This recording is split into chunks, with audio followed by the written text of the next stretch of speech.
Welcome to the Clinical Pre-Hospital Care Research Forum Journal Club. Here in our PCRF Journal Club, we promote evidence-based practices by critically evaluating the latest science in emergency medical services. We hope our discussion will help advance EMS practice. Through the generous support of our sponsors, Limmer Education and ESO, we are able to make science more accessible and understandable.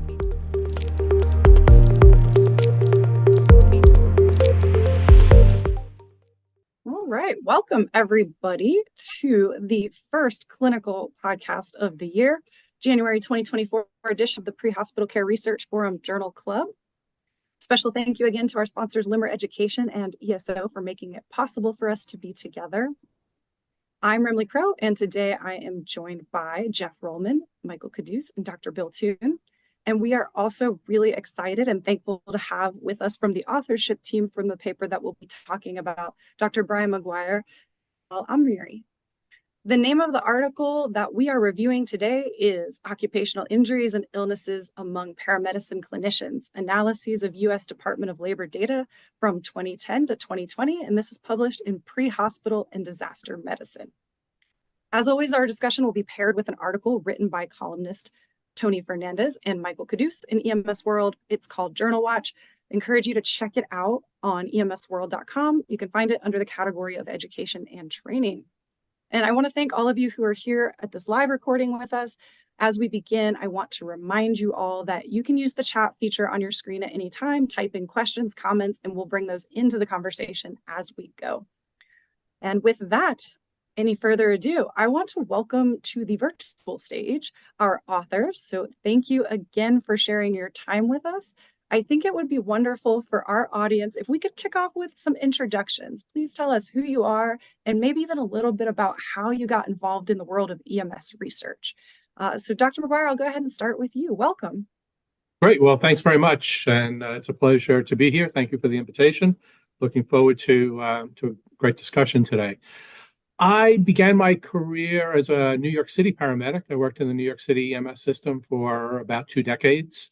And then went into academia, and I've been in academia, spent a couple of decades in academia, where a lot of my research focused on occupational risks for emergency medical services personnel, including some of the early work on fatalities among this group and injuries in this group, and specific injuries, transportation violence, et cetera. And I worked for a few years in Australia as a university professor as well. And now I am the senior epidemiologist at the U.S. Naval Submarine Medical Research Laboratory, where I look at occupational risks for people in the Navy. So it's a great pleasure to be here. I'll let her do her introduction, but I want to preface by saying that Al-Amiri is one of the outstanding graduates of the University of Maryland, Baltimore County's master's degree program in emergency health services, and now a lecturer, and joining us from the United Arab Emirates, where it's a little later in the day than it is here. So thanks very much for being able to join us. Thank you so much for this lovely introduction, Brian. Good to see you, and thank you for the invitation. It's a pleasure being with you all. As he said, I'm a graduate from UMBC, University of Maryland, Baltimore County. I had my master's in emergency health services from there, where I started with research. That was my first research, and I published it. The co-advisor was Dr. Brian McGuire, and starting from there, I started my love for research and pre-hospital care. Before that, I used to be a nurse by profession, cardiac nurse for 5 years. In the United States, I did my national registry as a paramedic. So I have the training, and I know what are we talking about. I've seen that firsthand. But then I shifted to academia, where for the last 12 years, I'm teaching in universities. Currently, I'm in United Arab Emirates teaching at Ajman University. Wonderful. Thank you both. We're so excited that you are here, and especially that you've decided to share your time with us so late in the evening. So thank you again for that. And congratulations on this paper. This is an exciting paper. When it came up in our search, we were like, we have to do this one. It is so important to talk about. So I think we should just dive right in if that's okay with you all. Great. Talk a little bit about the objective of this paper. So there's kind of like a threefold objective, and you all can jump in, but describe current occupational injuries among paramedicine clinicians, which include EMTs and paramedics, and then determine the changes in the risk over time. And finally, compare the risk. How does EMS stack up between EMS and then other occupational groups to include registered nurses, firefighters, and then the general US workforce? I'm curious though, how did you all decide to take on this question? What brought this particular study about? I think the first impetus for it was I was a hospital administrator in New York City, and one day after work, I got called that one of my ambulances was upside down in the middle of the avenue. Oh. So I went over there, and fortunately, the two crew members that were in the ambulance were okay. But it got me thinking that there's got to be somebody must have come up with a way to solve this problem, to reduce this risk. And I was shocked to find out there's no research on that type of risk, reducing that type of risk, and virtually no research on occupational risks for EMS personnel in general. So that started me on my quest. And when I was doing my doctoral degree, I did the first paper that ever looked at fatalities among EMS personnel and compared them to other groups, and the first paper that was ever done on how non-fatal injuries among EMS personnel compared to other groups. So this paper that we're talking about today is a follow-on to that initial research to determine, well, what's changed over time. We found in those early papers that EMS was much more dangerous than anyone had ever thought. The fatality rates were comparable to the rates for police and firefighters. The injury rates were much higher than the rates for police, for firefighters, many times higher than the national average. And little to nothing written about, well, what can be done to address these risks? So this is a follow-up to that, and that was the impetus for this paper to see, well, how do the risks now, how have they changed over time? And for some of them, sadly, we've seen dramatic increases in the rates. Absolutely. Measuring it's often a first step to improving it. So this is a really foundational piece and something that we've definitely needed for a long time coming. And I want to talk about how you got the data for this study. So here we move into the methods and we talk a lot about, study design and setting is key for us deciding whether or not these findings are likely to generalize to my own system or not. And in this case, it was a retrospective cohort study over a decade from 2010 to 2020. And in this case, it wasn't a single agency. It wasn't a group of agencies. You all used the Department of Labor, Bureau of Labor Statistics. Could you talk to us a little bit about what that data source looks like and what your experiences was like accessing it? Yeah, I'd like to thank the Bureau of Labor Statistics for all their work in this area. It's a critical resource and really the only resource of its kind. And they've been in this business since just after World War I, so they have a lot of experience, and they collect data on occupational injuries and fatalities across the United States over time. So, and the other thing that they do, which is very, very valuable, is not only do they collect these data, but they make these data available to researchers. So, and to anybody, anybody can go to their website and download the data in different formats. And so it's a tremendously important resource. But it also showed us some of the limitations that we have with current data. So would you like to jump in? Yeah. Alamiri? Yes, sure. if you look at the history of the DOL data, initially it was like a census for industrial-related injuries. And that's why you will find different mechanics or mechanism of injuries that are industrial-like.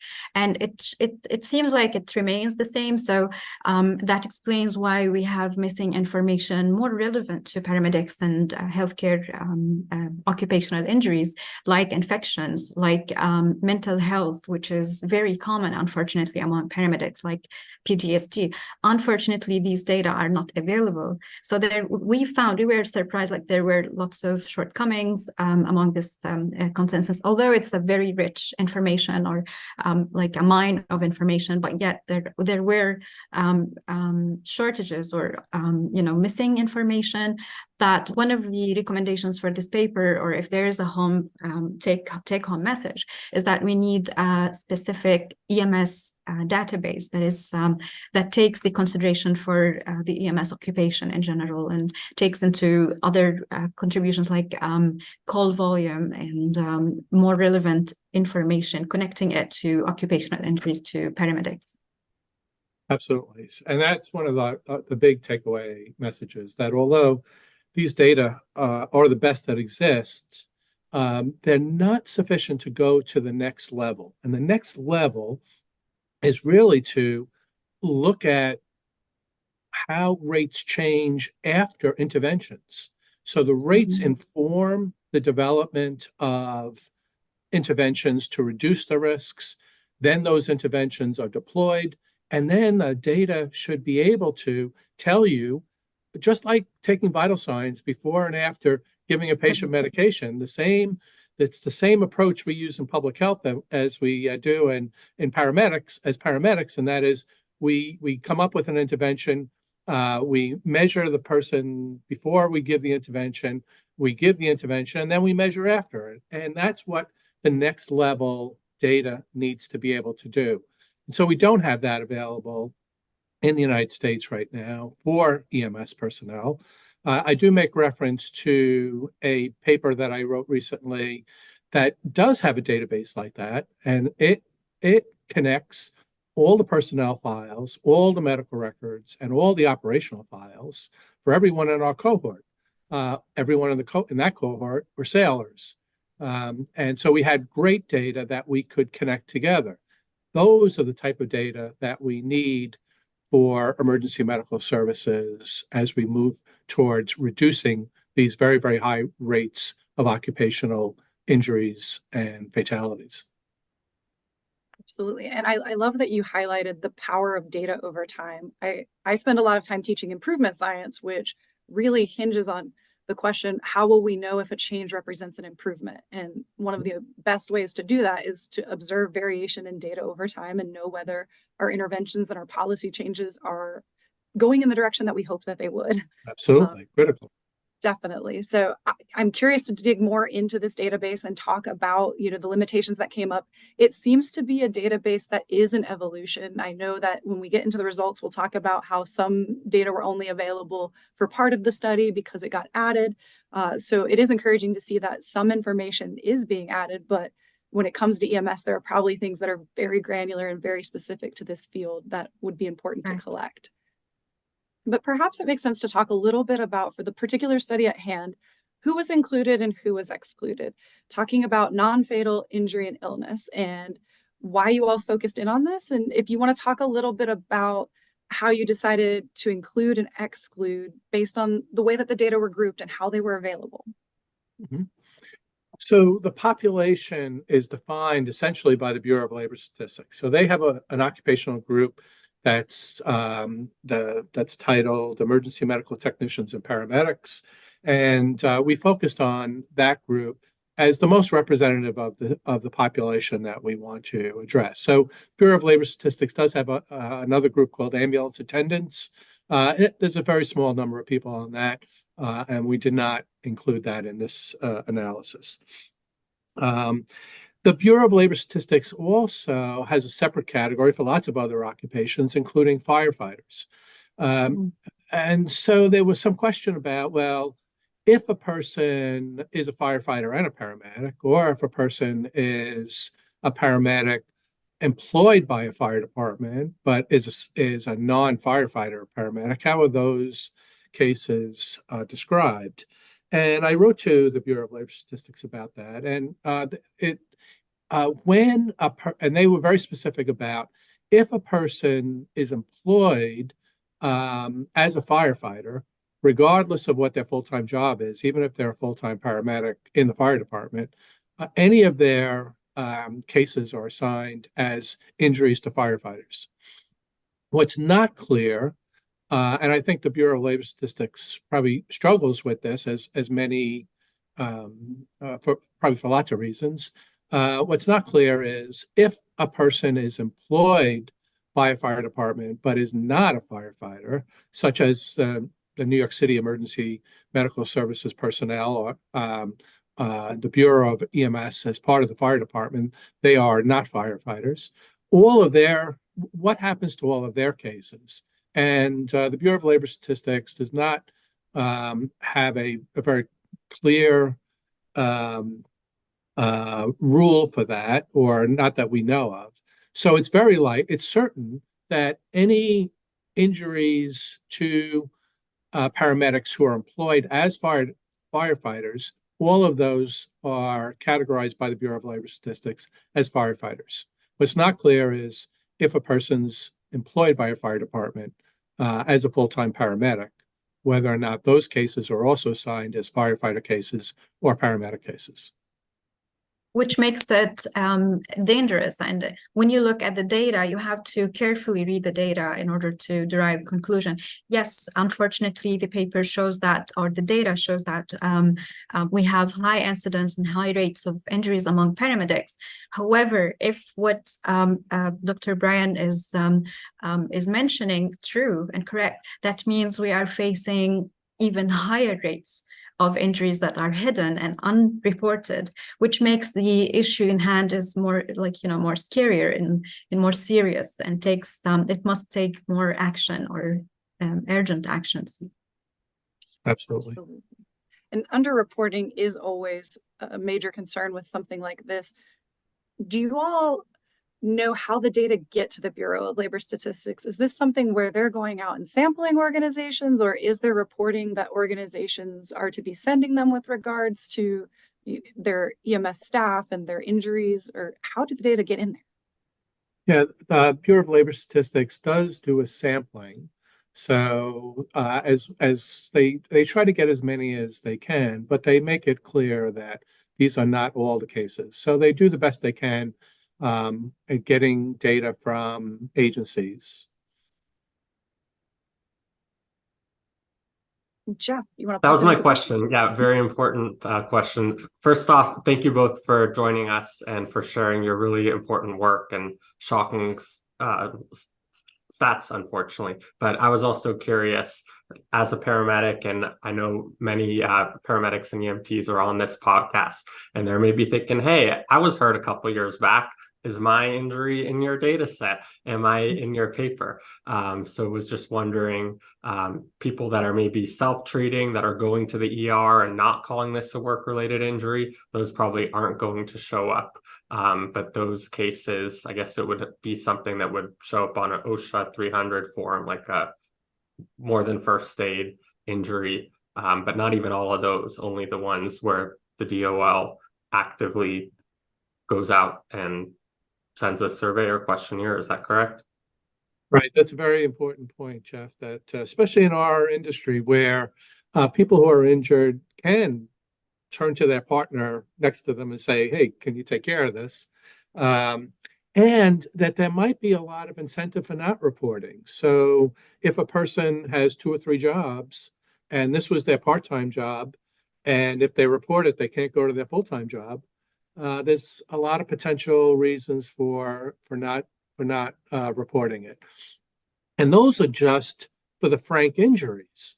What the whole other area that is even more difficult to determine is when we are exposed to infectious disease. So we're exposed on a Monday, we feel fine on Tuesday, but Wednesday or Thursday we come down sick. How many of those are getting classified as occupational illnesses. And until COVID, probably not many. And even during COVID, we probably missed a tremendous proportion of them. So there are lots of limitations, and another reason why we need a much better, much more robust system that's focused on risks for this population. I agree. You made that case strong. I think it makes the findings that we'll discuss all the more scary, knowing that this is likely an underestimate. Absolutely. Right. And so before we get to the results, and I know people are chomping at the bit in the audience for what's the punchline, I want to talk a little bit about the choice of comparison groups. So maybe you could tell us a little bit about why registered nurses, firefighters, and U.S. workers were chosen. Of course, because they're very close. The occupations are very, close in nature. And as Dr. Brian said, that a lot of paramedics are cross-trained as firefighters. So we think that they interrelated somehow.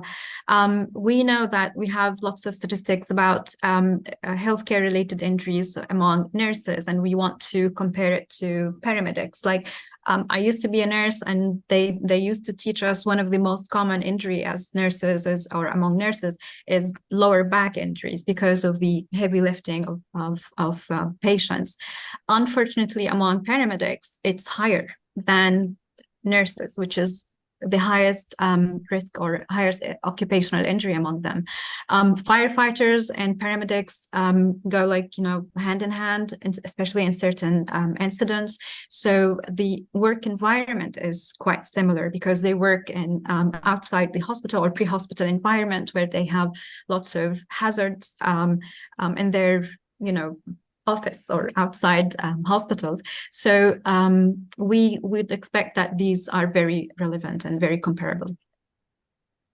Absolutely. And I think this adds that context of, okay, we have the numbers for EMS clinicians, but where does that put them in relation to occupations that may be close, and then just in general, the US workforce? So I thought this was a brilliant choice of comparison groups and really adds to the conversation. Yes. And then I'll highlight your analysis really quickly. I know that statistics are not everybody's favorite, though it is my favorite topic. I think that you all made some really wise choices in how you chose to present the data in a way that makes comparison easy. And what I mean by that is when we're looking at rates, you standardized for person years and per 10,000, so that now if I want to compare men and women, it's a simple comparison in the same units, whereas it could be really challenging to do that with different, sizes of different groups. So I think that standardization per 10,000 was really, really wise and helpful. And then when it comes to the relative risk, which is the risk in one group compared to the risk in another group, using that 95% confidence interval to give us an idea of how much variation there is. And of course, in such a large data set, this is also important for us to take a look at. And then using, much like we talk a lot about logistic regression on this podcast, but we don't always highlight risk ratio. But much like an odds ratio, if it doesn't cross 1, we can say that it's statistically significant. And that's how the analysis was conducted here. I will pause and ask if anyone else has any questions in the methods, or if the authors have any final comments before we dive into what everyone's waiting for, the results. Hearing none, there's never any questions about the statistics. My statistician heart will just have to do. All right, let's talk about our results. This is the exciting part. Figure 1 is a perfect place to start. And for those who are in just listen only mode, figure 1 shows the number of employed paramedicine clinicians across each year of the study period, and the demographics where they were available.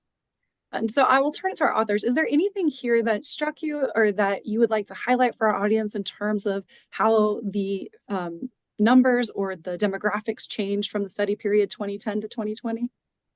But I think one of the things to highlight is that the Bureau of Labor Statistics, even though they make every effort to collect as much data as possible, they're only collecting data on full-time employees. And so we think there is in the neighborhood of 1 million people in the United States who are emergency medical technicians and paramedics. And yet we see from this figure that the number represented here is a much smaller number than what we expect in terms of the total population. So what that means to us is that this may or may not represent the larger population. For example, there could be many more women, much higher proportion of women in the full group. There could be the age distributions might be very different if we look just at volunteers. So these data are the best we can do with what we have. These are what's available. And we can also see that not all the data were available for every year. So just from 2014 to 2019, did we have a breakdown by age group? And that's important that we can look at, for those years, we could look at risks by age group. But we didn't have that for every year, and we didn't have the number of women in the population for 2020. So those are some important first notes in terms of the population. Absolutely. And we've got a question from our audience that I'd like to bring in. So this is from Matthew about the term paramedicine clinicians and bundling paramedics and EMTs together. Perhaps you could comment just on that term and why it was chosen. Sure. So over the last few decades, I've seen a lot of evolution in our profession. And I've taught in 12 countries now. I've seen EMS and EMTs and paramedics in lots of different countries and how those systems are changing and evolving. And so it's a recognition, in my mind, the term paramedicine clinician is a recognition that our profession is a clinical profession, and that we are caring for patients in a clinical manner.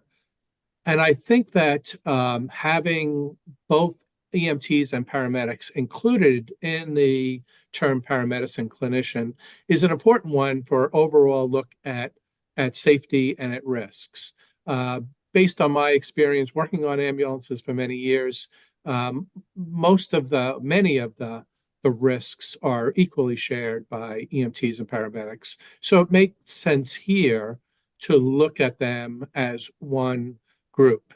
And that doesn't preclude us looking at specific things later on. For example, it would be logical to suppose that paramedics, for example, have higher rates of needle stick injuries, for example, than EMTs. But all of these things, so we can, when we need to, if we need to, for specific research questions, look at the groups, look at those job titles independently. But I think for here, this is a representation that kind of we're all in this together. EMTs and paramedics on many levels are very similar when we're talking about occupational risks.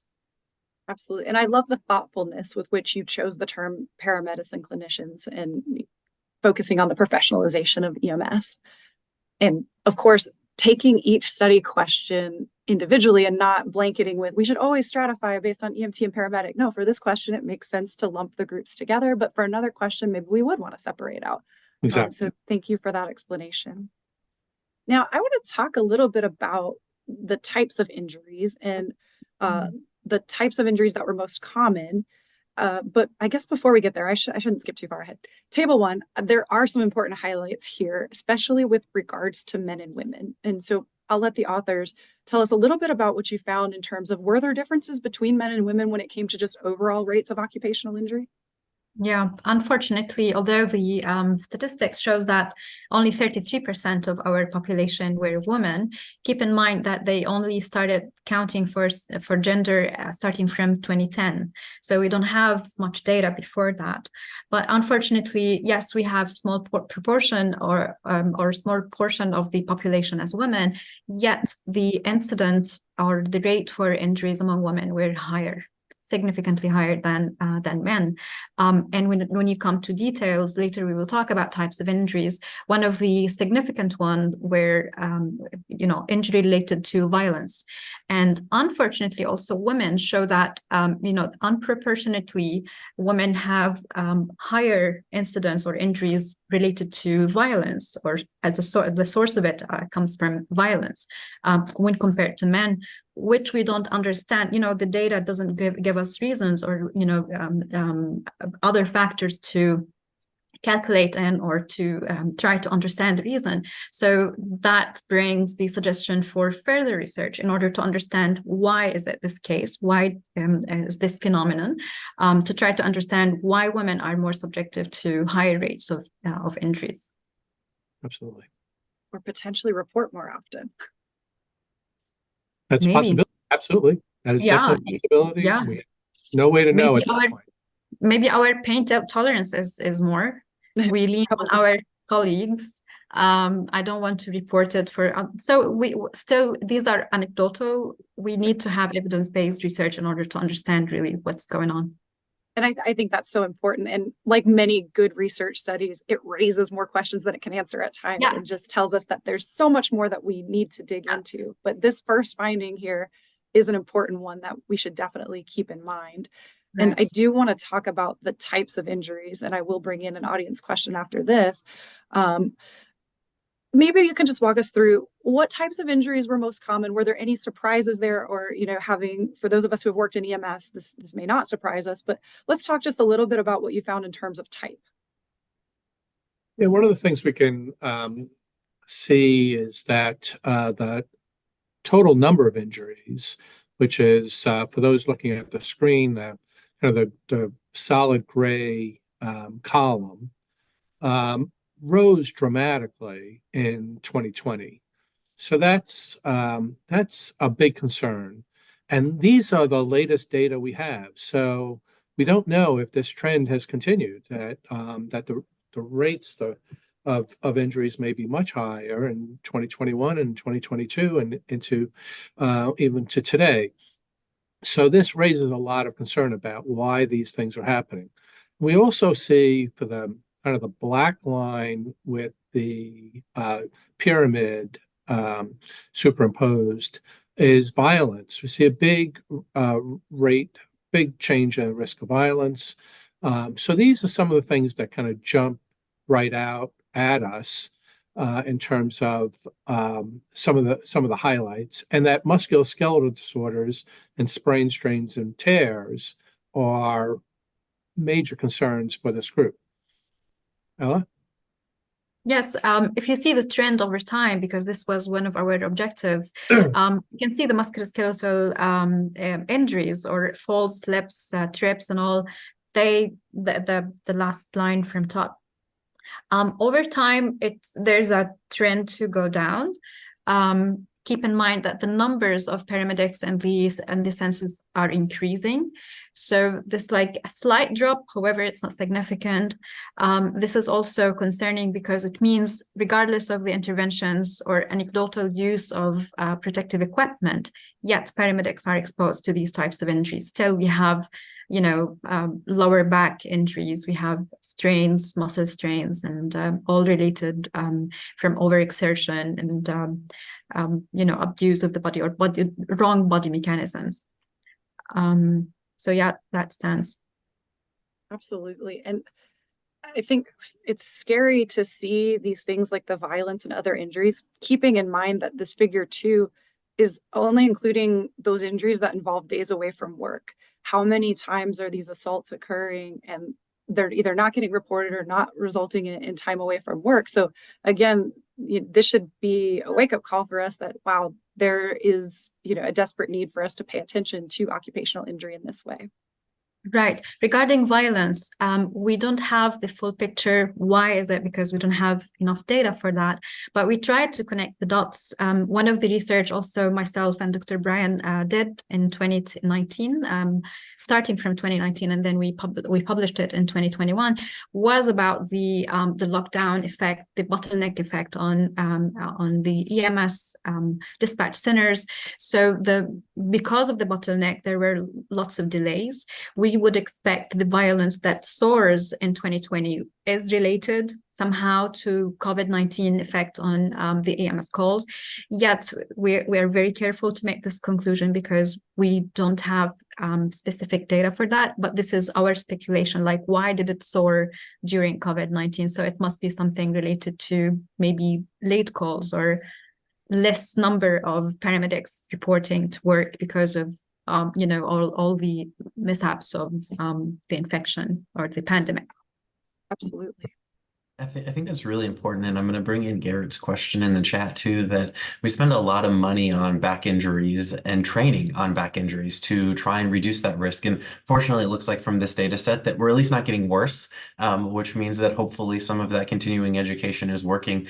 But it makes me think that it's one of the reasons why I love a cohort study is it's a snapshot in time and it can really predict where we're going and give us some thoughts on like, okay, how can we fix this problem before it gets worse? Is okay, if we put a lot of continuing education training into muscle sprains and strains and back injuries, we obviously need to be transitioning some of that to violence prevention, our therapeutic communications, some of that sort of verbal judo that we say. So really interesting results.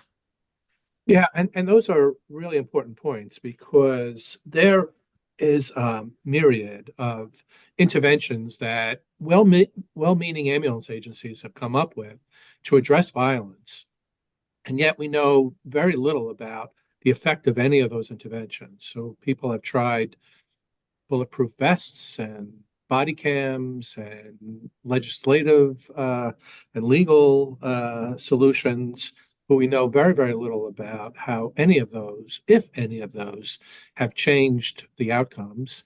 And we have no insights into were there unintended consequences. So if you put a bulletproof vest on a paramedic in New York City in the middle of summertime, and that person's out doing CPR or doing strenuous activity for half an hour outside wearing a bulletproof vest, what other unintended consequences might be happening? So, and my other concern about bulletproof vests is that there's and interventions like that, is that there's no one, my sense is there's no one single solution. So if we deploy bulletproof vests to a whole workforce without the proper training, it's very possible that people will be going into situations that they wouldn't have gone into without the vest.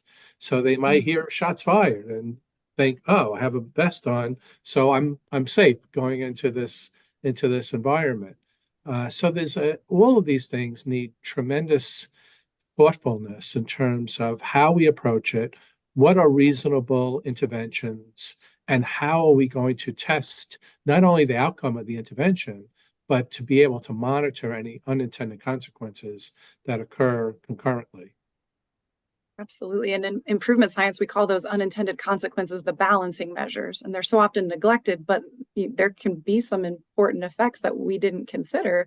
Even just the weight of the vest, not necessarily being designed for doing CPR, being front heavy, could that cause more back injuries? Absolutely. So many important things to consider and to try on a small scale first and collect that data and make sure that before we roll out broad scale change, that it's really changing things in the direction that we want. Absolutely. Jeff, I think you brought, oh, sorry. Strain, tears, and sprains were also, increasing over time, or, it's not, I'm not saying it's increasing, but it's not improving over time.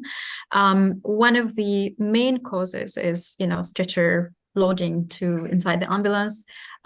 We all know how tricky it can be, how challenging it is to paramedics. There are, the paper puts some possible solutions or suggestions like powered stretchers, automated descending systems, and so forth. So there is a need for more funds towards evidence-based equipment that reduces such preventable or avoidable injuries. Absolutely. And I've been reading an interesting book lately, courtesy of my good friend, Dr. Jarvis, called Invisible Women. And part of what that book states is around the design and ergonomics of equipment. And it didn't specifically talk about EMS, but we can imagine the parallels weren't designed for every height, every body size, where our lift comes from. And so thoughtfully working together with those who specialize in ergonomics and across fields could potentially have great benefit for EMS. But again, that has to be done in a thoughtful way with the right kind of measurement to know whether the changes are resulting in improvements. Excellent. I agree that, yeah, taking in mind the measurement of women, we're smaller in size, where we don't have that muscle a man have. So taking that into consideration will make it very innovative when you design things for paramedics. Absolutely. I think those are all really good points, and definitely appreciated your comments on those. And then also appreciated in your paper that you had some really interesting citations talking about violence and bulletproof vests, and realizing that most of these violence injuries aren't even necessarily from a weapon, only about 10% or less. So the bulletproof vests might not even be preventing many of these. And a lot of the paramedic clinicians were not quite sure that bulletproof vests would really be the answer to that. So just kind of throwing bulletproof vests at everyone and their mother as the answer might be kind of oversimplifying things a lot. But was also curious your thoughts. I mean, unfortunately, it seems like violence, we're headed in the wrong direction, but looks like there might be early signs of the transportation incidents. Those were the number 2 leading cause up until 2020. And maybe that was just a COVID blip, reduce EMS volume. So maybe once we get more data, that'll go away. But do you think that there's possibly any success stories or anything that could explain that decrease in transportation incidents? I would love to think there's a success story. And I'm going to go with that for the moment. But is it very possible that it has to do with COVID and possibly because there were fewer vehicles on the road?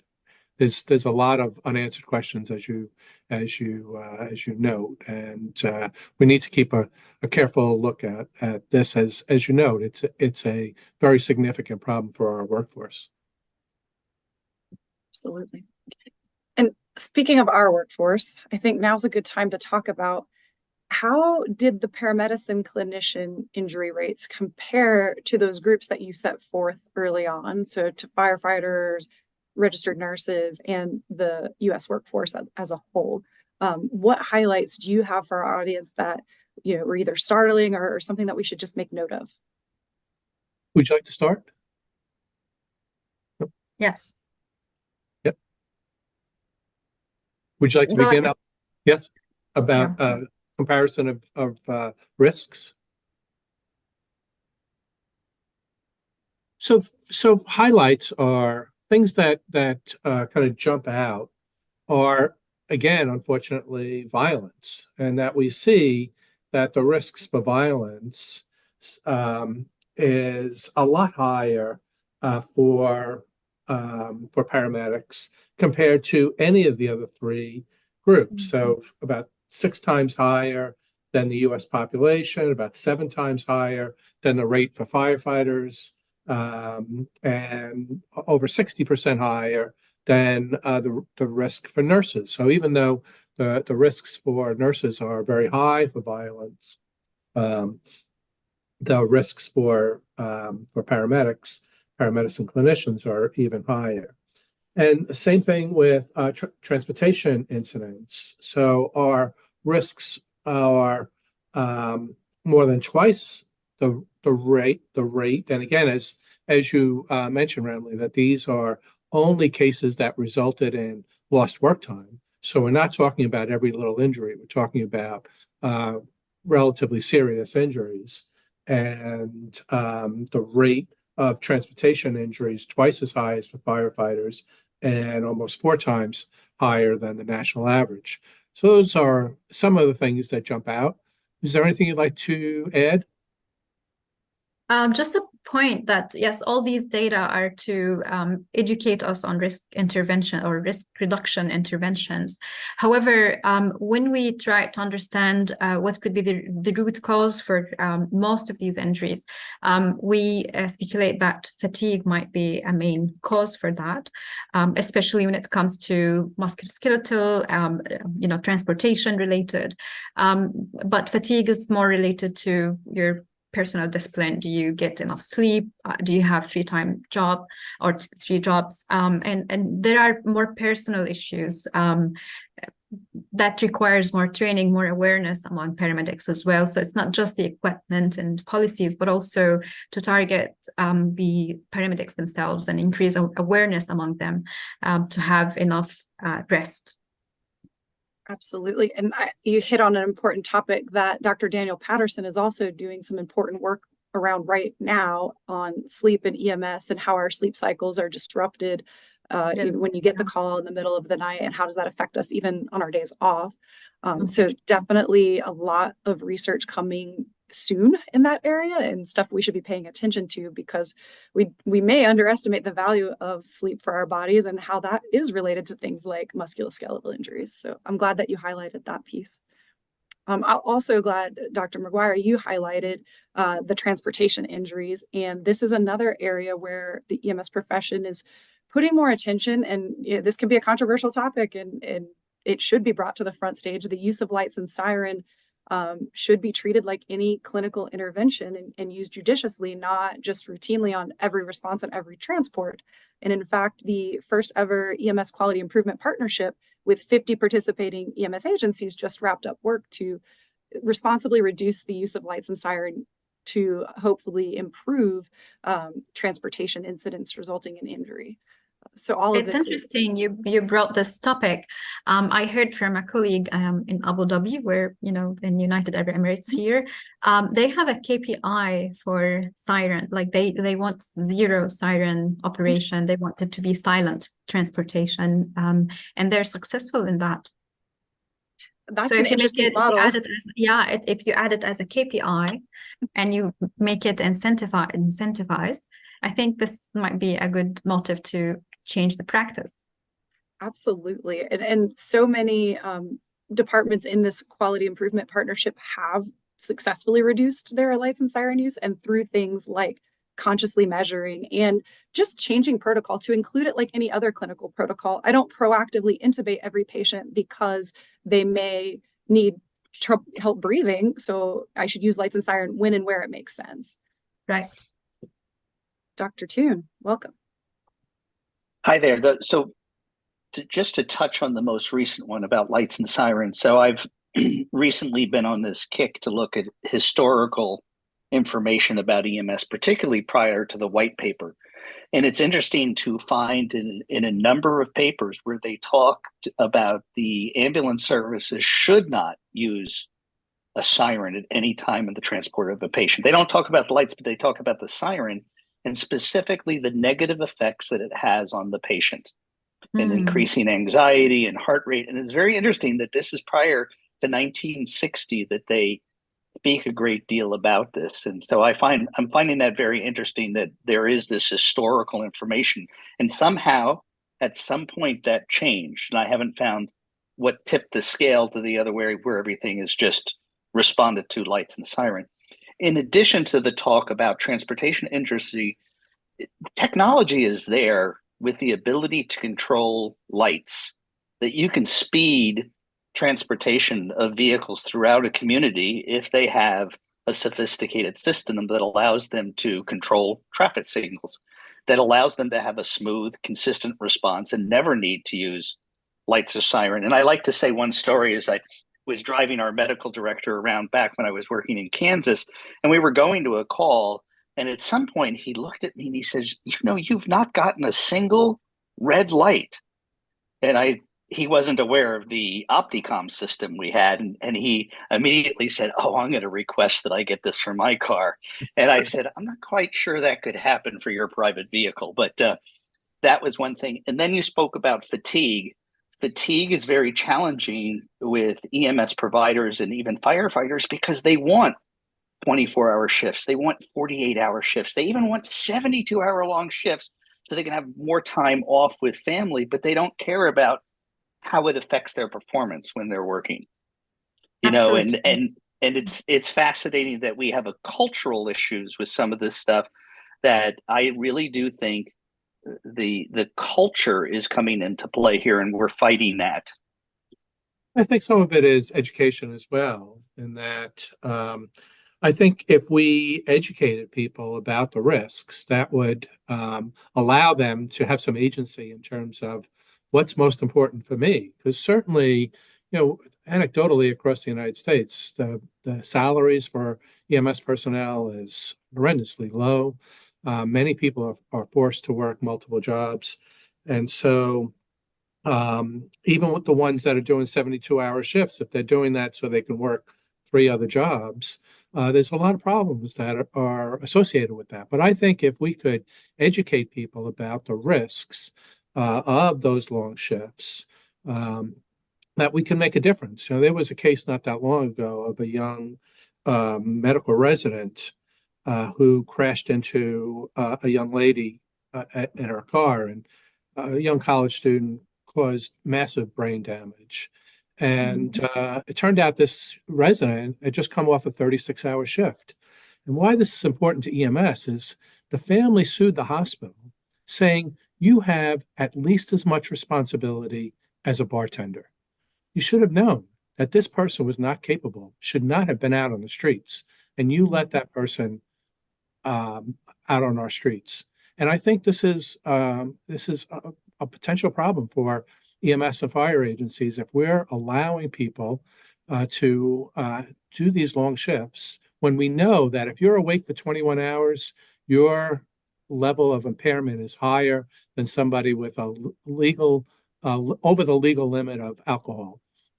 And we know that. So we have a responsibility as agencies, as a profession, and as individuals to be able to reduce these risks. Yeah, and I just want to add, I just want to quickly add on to that, Brian.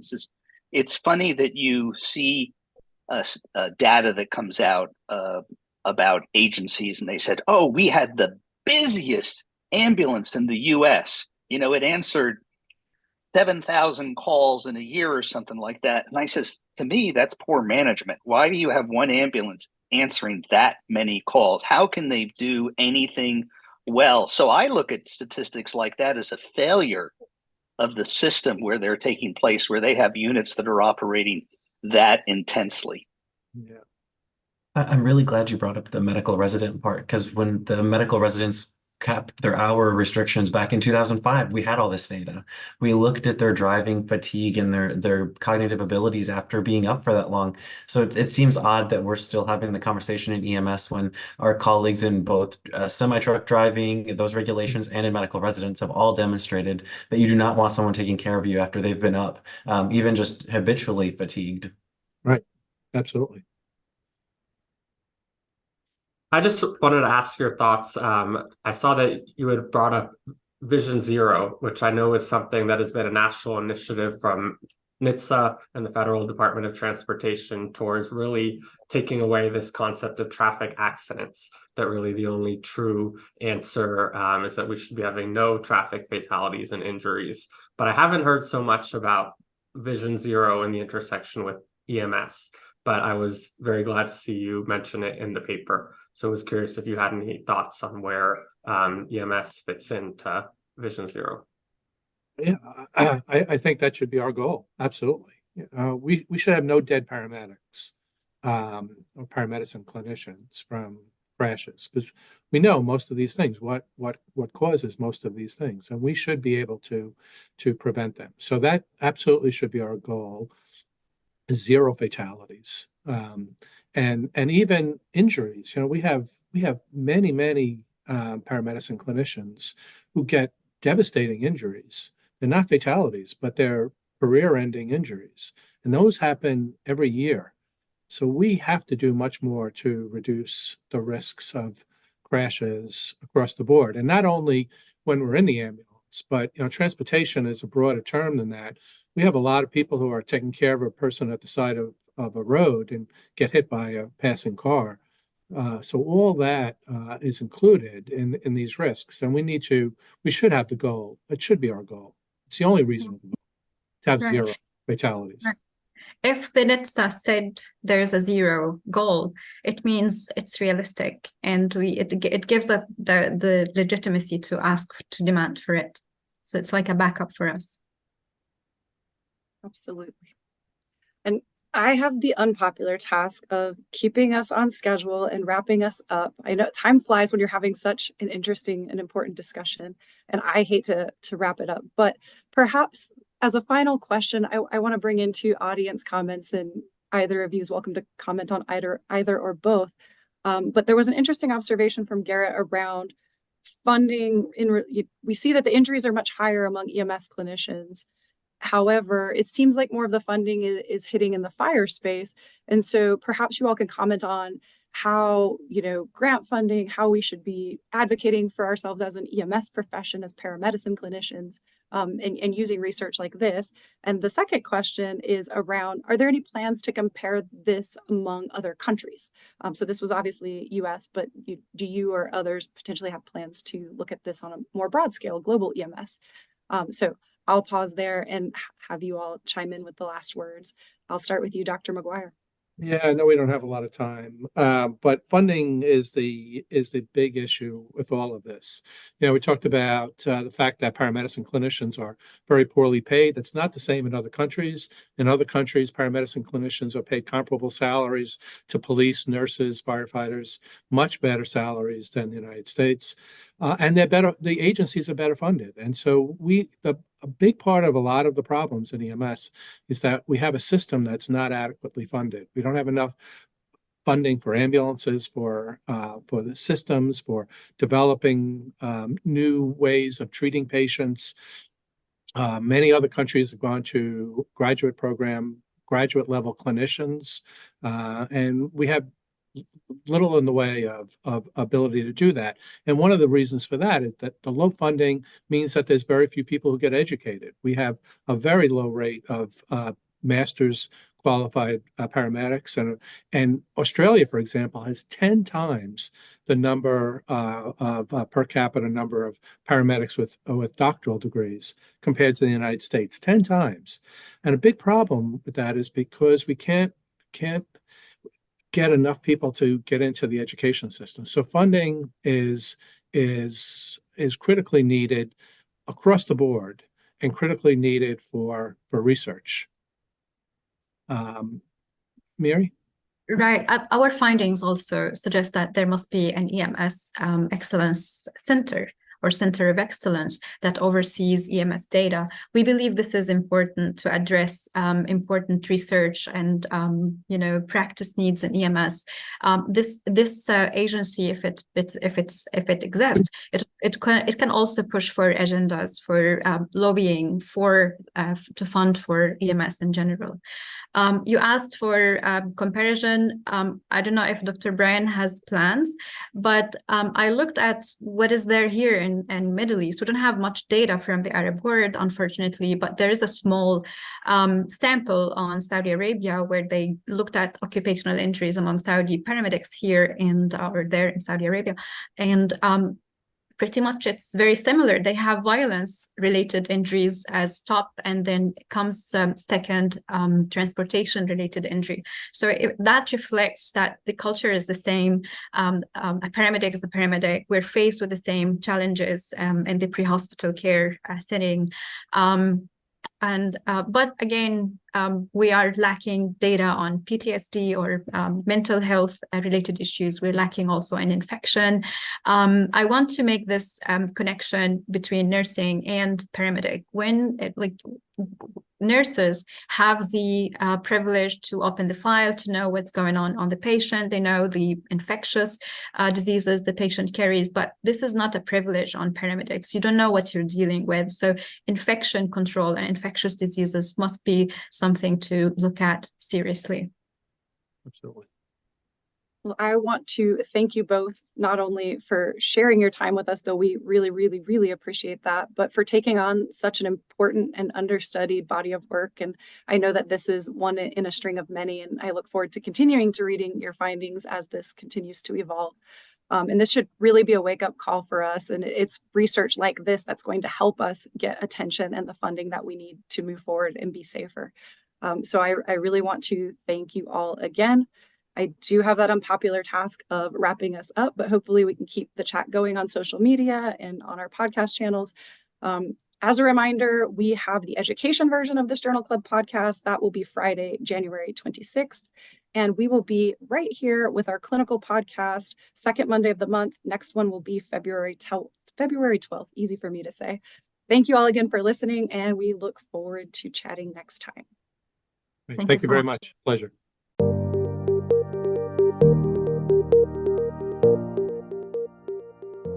We hope you have enjoyed and learned from this PCRF Journal Club.